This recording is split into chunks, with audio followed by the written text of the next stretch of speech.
Bom, o brasileiro continua sofrendo com a alta dos impostos e uma iniciativa mostra, uma vez por ano, como seria se a carga tributária não fosse tão pesada. Esse é o Dia Livre dos Impostos. Brasília, Catiúcia Sotomayor. Dados da Organização para a Cooperação e Desenvolvimento Econômico, a CDE, de 2021, registram que aqui no Brasil as pessoas dedicam 149 dias de trabalho apenas para pagar impostos. No Dia Livre de Impostos, cerca de 40 mil estabelecimentos comerciais se juntaram ao movimento, em cerca de 1.400 cidades, incluindo todas as capitais, com descontos que chegaram a 70%. Hugo Leite, coordenador da Câmara de Dirigentes Lojistas Jovem do Distrito Federal, explica que a ação é realizada há 16 anos, desde 2006, como protesto à alta carga tributária no país. O intuito da campanha é exatamente esse, é trazer como o consumidor, como seria a vida dele se não tivesse imposto ou se não fosse tão caro quanto é. De acordo com o Instituto Brasileiro de Planejamento e Tributação, o valor pago em impostos representa mais de 40% do rendimento médio do brasileiro. Nos produtos, a cachaça, por exemplo, tem quase 82% de imposto no preço. A carne, quase 30%, e a gasolina, mais de 60%.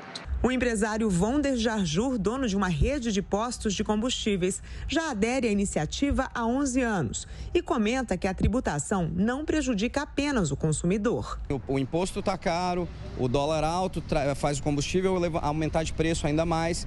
Então, a gente sente isso, tanto o empresário sentindo falta do consumidor e o consumidor sentindo no bolso. O posto de Vonder vendeu 10 mil litros de combustível por R$ 5,00 o litro. 500 motoristas puderam abastecer os veículos com 20 litros de gasolina comum, com descontos de 35% sobre o valor comercializado atualmente de R$ 7,79.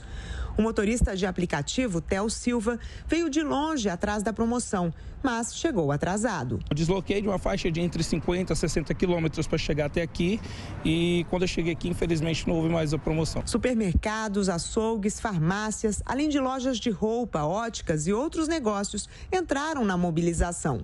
Uma pena que não é todo dia que dá para comprar sem pagar um imposto. Os comentaristas Roberto Mota, o brasileiro tem consciência de quanto paga em relação a impostos. O problema é que o Congresso Nacional, mais uma vez, adiou essa discussão. Isso não saiu do papel nesse ano e não vai sair porque é um ano eleitoral, não é, Roberto? Tiago, esse é um problema muito complicado. Eu acho que muita gente não tem a medida exata do peso que os impostos representam na nossa vida, né? Eu costumo dar o seguinte exemplo: você recebe o seu salário. A maioria das pessoas, quando recebe o salário, já tem uma parte descontada na fonte, né, que é o imposto de renda. Então, você fica ali com um pedaço que sobrou. Esse pedaço que sobrou, você vai comprar as coisas que você precisa no seu dia a dia. E aí, a reportagem deu vários exemplos. Tem necessidades que você precisa no seu dia a dia. Você compra alguma coisa por 50, por 60 reais. 30 reais daquilo ali é imposto. Então, uma parte do seu dinheiro já ficou no imposto de renda, o que sobrou, metade daquilo ali praticamente vai embora. Então, é muita coisa. São impostos demais, são mais de 95 impostos que a gente tem no Brasil. As alíquotas são muito altas e, para complicar ainda mais, o cálculo desses impostos é muito complexo. Então, por exemplo, vamos só lembrar de novo o imposto de renda.